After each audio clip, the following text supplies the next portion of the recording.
Já parou para pensar na importância das políticas públicas na produção da arte e da cultura no Brasil? Começa agora mais um Multiversos, o programa de arte e cultura da PUC Paraná, em parceria com a TV Evangelizar, e a nossa conversa de hoje é sobre políticas públicas.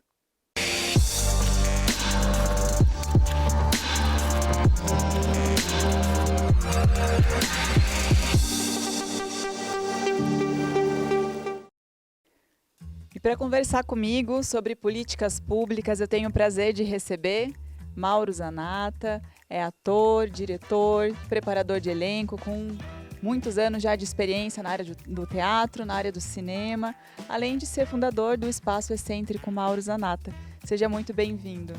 Boa tarde a todos. Recebo também João Paulo Mel, coordenador do Comitê de Cultura do Paraná, administrador, agitador cultural, com extensa atuação no campo da cultura digital e em projetos ligados a políticas públicas de cultura e comunicação. Obrigada pela tua presença, João. Obrigado, Amanda. Obrigado a todos envolvidos aqui. Recebo também Loa Campos, artista, produtora, gestora cultural, formada em dança e coordenadora do escritório estadual do Ministério da Cultura no Paraná. Seja muito bem-vinda, Loa. Obrigada, Amanda. Um prazer estar aqui com vocês. E hoje eu começo invertendo um pouco a ordem dos nossos episódios e perguntando para vocês três, qual que é a importância das políticas públicas hoje no Brasil? Eu diria que se existem algumas políticas que estão sendo movimentadas pelo Brasil, a política pública cultural estaria muito próxima da política do combate à fome. Sabe? Então, eu graduo neste lugar. A gente está com uma carência bastante grande de manutenção da vida cultural do país. Então, neste momento, é de extrema importância, essencial. Eu queria trazer, assim, iniciar, né, para a gente sempre lembrar da Constituição, né, de que a cultura é um direito, e pensando no Estado, né, quanto é um dever do Estado, né, a valorização, o acesso às fontes de recurso. E esse entendimento de política cultural, a gente tem uma gama grande, né, de conceitos, diferentes conceitos, mas acho muito interessante um conceito que o Canclini traz, que é as políticas culturais quanto uma operacionalização, um conjunto de ações, né, de operacionalização que vem do Estado, do setor privado e da comunidade, da sociedade civil, uma construção conjunta, que a política cultural se dá numa construção conjunta, né? Essa relação que é o dever do Estado, mas é uma relação de escuta conjunta com a sociedade civil. Acho bacana a gente refletir sobre isso. Olha, eu sou um apaixonado pela política pública, porque eu acho que a política pública ela materializa a estruturação dos direitos e a conquista dos direitos e essa institucionalização. Por compreender a força que tem a inteligência coletiva e, portanto, a participação social, você consegue traduzir dentro da política pública as necessidades e os direitos do cidadão. Então, eu vejo que a gente conseguir estruturar o que, a partir de escutas que a participação e as políticas de participação social nos trazem, conseguindo traduzir a inteligência do povo, porque o povo sabe o que precisa. Tem muita gente que acaba entendendo que existem alguns iluminados que conseguem desenhar uma política pública, mas a política pública que se faz sem escuta, ela não sabe lá na ponta se a gente tem a necessidade de mais um espaço cultural ou se a gente tem a necessidade de fomentar um agente cultural que faz formação nas periferias, né, que faz formação direto nos territórios que tem essa necessidade. Isso só se faz com escuta. Por isso que a construção da política pública, baseada em participação social e baseada em dado, em evidência, né, você conseguir trazer essa inteligência de dado, de informação, para construir as políticas. Essa combinação, eu vejo que ela é essencial para que o Estado funcione e o Estado funcione para quem mais precisa. Sim. E, Loa, você é coordenadora do escritório estadual do Ministério da Cultura aqui no Paraná. Explica pra gente como é que funciona. Esse é um projeto, né, de capilarização do Ministério da Cultura. Explica como é que funcionam esses escritórios, como é que eles atuam nos estados. Sim, os escritórios estaduais são uma grande conquista. Acho que inicio falando que é uma conquista que vem de uma demanda da penúltima Conferência Nacional de 2013. Então, são muitos anos, né, nessa busca mesmo por esses escritórios estaduais. A gente teve escritórios regionais. Então, agora, com a retomada do Ministério da Cultura, a reestruturação do sistema MINC, né, a ministra Margarete Menezes, então, propõe essa implementação dos escritórios estaduais, então, um em cada estado, com sede em cada capital. E, bom, a gente está aqui, nossa sede vai ser aqui no centro de Curitiba, e os escritórios vêm, então, com essa representação, com esse intuito dessa importância de a gente estar presente no território, também, que é muito basilar, né, dentro do Ministério da Cultura e do Governo Federal. Então, a gente poder estar nesse ambiente próximo, cada vez mais próximo, não só da capital, mas de todos os municípios aqui, que são 399 no Paraná, são muitos municípios, né? Com o objetivo, então, de a gente estar em diálogo com os gestores, com as gestoras municipais de cada município, num diálogo também dessa escuta das demandas, das especificidades do nosso território, junto à equipe de Brasília e todo o sistema MINC, né, fazendo essa ponte, essa mediação também, e, sem dúvidas, também numa escuta e num diálogo direto com os artistas e fazedores de cultura.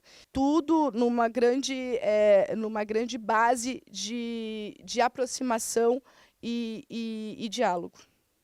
E outro programa recente é o Programa Nacional de Comitês de Cultura, né, João? Do qual você faz parte. Explica pra gente qual é a função de um comitê e como funciona, né, como ele atua na prática. Olha, Amanda, a gente está vivendo hoje uma oportunidade histórica na cultura brasileira, que é até 2027 nós temos um orçamento de 3,7 bilhões de reais por ano destinados para a cultura brasileira.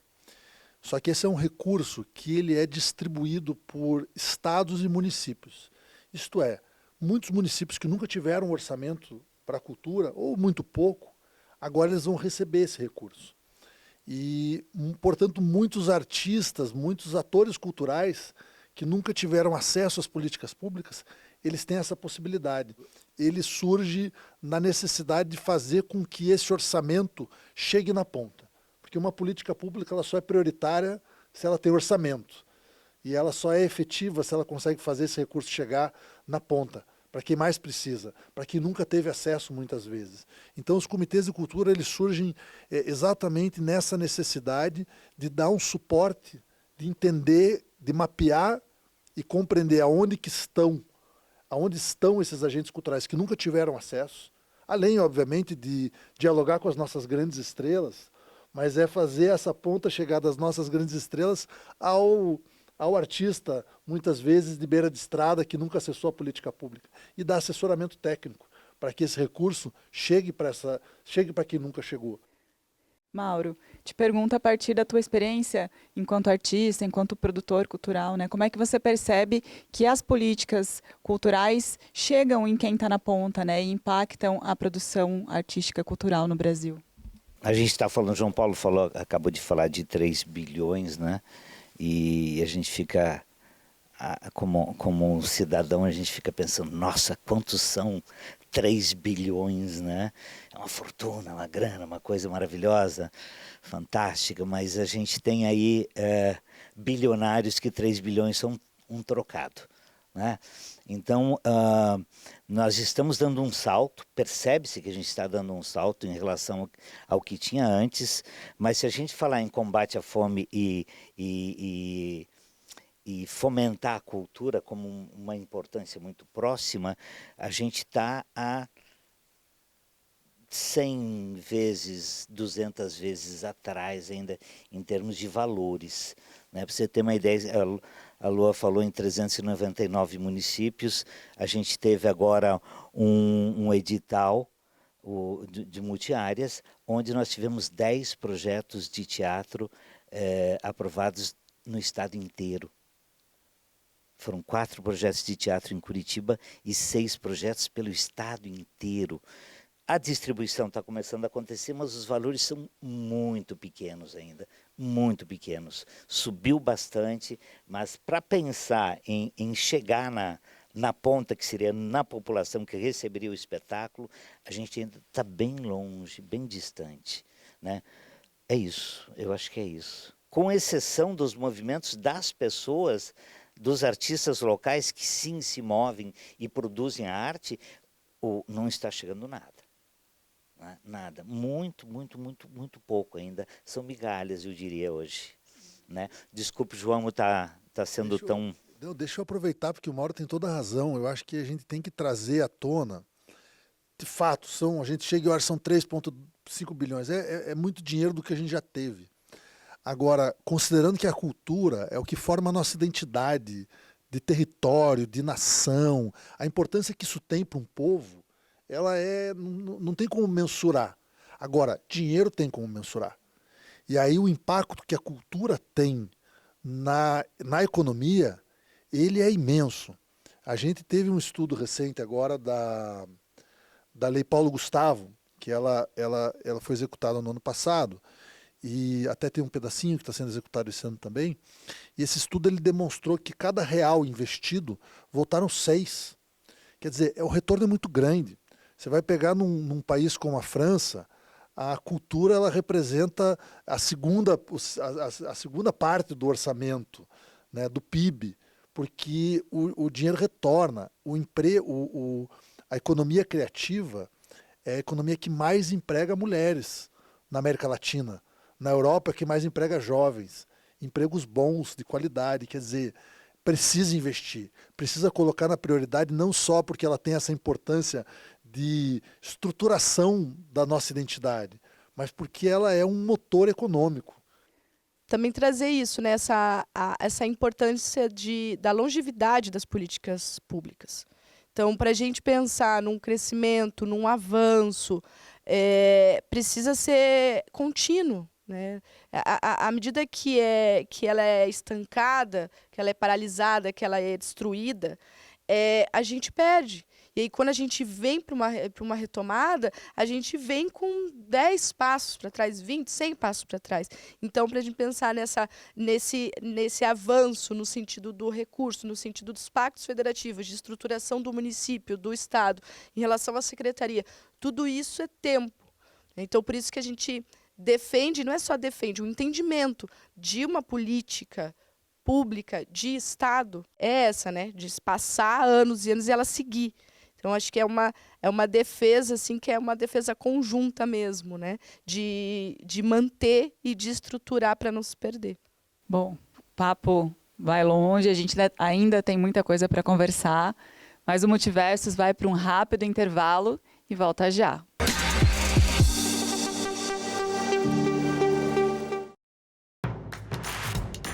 Não perca mais nenhum vídeo da TV Evangelizar. Inscreva-se agora.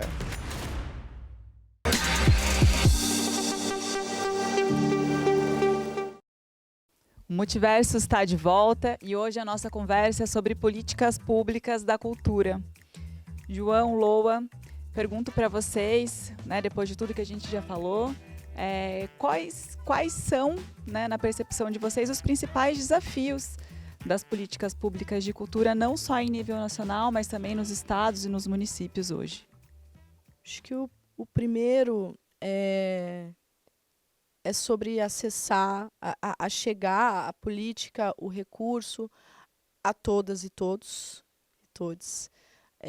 em todo o território. Para isso é necessário ter o recurso, precisa ter essa estruturação dentro do município, da gestão cultural, a informação, que a informação chegue. Outro desafio é essa capacitação dos agentes culturais, dos fazedores, para ter o acesso.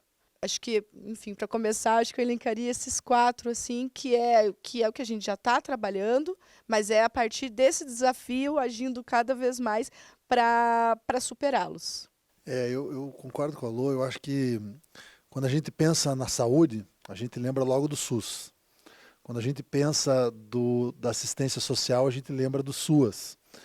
E agora, quando a gente pensa em cultura, a cultura nunca foi institucionalizada. Portanto, a gente tem um desafio, inclusive, de crença que as políticas funcionem, que as políticas sejam efetivamente executadas e que não vai ter mais um corte de gastos e o primeiro a chegar é a cultura. Então, você ter o Sistema Nacional de Cultura, que foi recentemente aprovado no Senado e regulamentado, ele tem um potencial de institucionalizar a política. Mauro, eu te estendo essa pergunta também. Qual você vê que são os principais desafios nas políticas públicas de cultura? Um deles é que a gente entenda a amplidão da população, a amplidão das necessidades da população, né? Por exemplo, a gente está com 0,17% de orçamento do Estado para a cultura, 0,17%. Né? A gente já chegou a 0,45%. Né? A gente precisa de escolas de teatro, de escolas de música, de escolas de arte nos bairros. A gente precisa. Porque não tem esperança nenhuma. Essas pessoas não têm esperança. Elas vão cair onde? Elas vão cair no roubo. Elas vão cair nas drogas. Isso é real. Sabe? Fora a saúde mental, que está muito abalada por conta das pessoas não terem o que fazer. O que é que eu faço? Um adolescente de 13, 14, 15 anos, o que é que eu faço da minha vida? O que é que eu faço? Que movimento eu faço? Eu vou para onde? Que esperança eu tenho de luta dentro de uma sociedade, de uma cidade? Então, eu não tenho muito esse alinhamento de entendimento da política, do funcionamento dela, mas eu entendo muito a necessidade, sabe? Porque eu entendo como eu ajudei a transformar pessoas dentro da minha escola de teatro. A tirá-los da depressão, a dar sentido na vida delas, pela arte. E, Loa, João, a gente tem as leis de incentivo à cultura, né, com um papel fundamental também, mas ainda, às vezes, gerando muitas dúvidas, né, sobre o funcionamento delas para o público em geral, né, principalmente nos últimos tempos a gente vê muitas dúvidas em relação à Lei Rouanet, né, por exemplo. E eu queria pedir para vocês explicarem como ela funciona e qual que é a diferença delas para outras políticas de fomento. Então, Amanda, eu vou começar pela última pergunta, né, que é essa diferença da Lei Rouanet para as demais. Primeiro que ela é a mais antiga lei, né, da cultura que a gente tem aqui no país. E a diferença é que a Lei Rouanet ela vem através do incentivo, realizada através de incentivo fiscal. Então, o imposto de renda das empresas são destinados diretamente para a área da cultura e assim existe todo o processo para captação. Então, o produtor ele envia um projeto, né, ele tem a carta de aprovação para ele poder captar esse recurso, então ele vai até as empresas e a partir das empresas, né, fechando esse acordo, a empresa, né, com todo o processo, destina um recurso que é um imposto, né, que é para o projeto, né, para a cultura. Os outros, o fundo, que é o diferencial, é que ele é um recurso direto. Então, quando tem um edital do fundo, quando a gente diz, tem um edital do fundo, o recurso, o governo abre um edital, passa por uma seleção e o recurso ele vai direto, ele não tem essa mediação, esse intermédio com a empresa. Então, o governo vai e direciona o recurso direto para o proponente. Então, assim, em linhas gerais, essa é a grande diferença, né? Então, tem essa relação ali do incentivo fiscal com as empresas e o fundo direto. Acho que em resumo é isso. Em resumo é isso, é um grande desafio da política do incentivo fiscal, né? A gente sempre foi muito crítico ao modelo. Eu acho que a gente, hoje, todo o dinheiro que caia na cultura, eu sou defensor. Mas a gente precisa ser crítico à forma como que se dá. Então, você pensar que hoje, basicamente, quem consegue acessar recursos por meio do incentivo fiscal, você precisa das grandes empresas. Então, esse acaba ficando muito concentrado e, por muitos anos, a Lei Rouanet se concentrou em 2 avenidas, uma no Rio e uma em São Paulo, né? O grosso do recurso. A gente teve alguns avanços recentes de você ter a Lei Rouanet focalizada no norte do país. Você teve, né, em regiões periféricas, teve a Rouanet Periferia, Rouanet Favelas, né? a Rouanet Favelas, que elas são uma forma de você democratizar mais esse acesso. Agora, né, há a tese de você trazer esse recurso que é utilizado da lei do incentivo fiscal para o fundo, para que a partir do fundo se estruturem políticas públicas, né, que aí elas baseadas em evidências e não no departamento de marketing das empresas. E a gente está também agora no momento de implementação do Sistema Nacional de Cultura e do novo Plano Nacional de Cultura. Qual que é a importância dessa estruturação? O sistema foi recentemente aprovado. A importância que tem o sistema é a institucionalização. É você colocar e transformar uma política que ela pode ocorrer em decorrência da priorização ou não de um governo. Então, se você tem um sistema, você não consegue acabar com as políticas.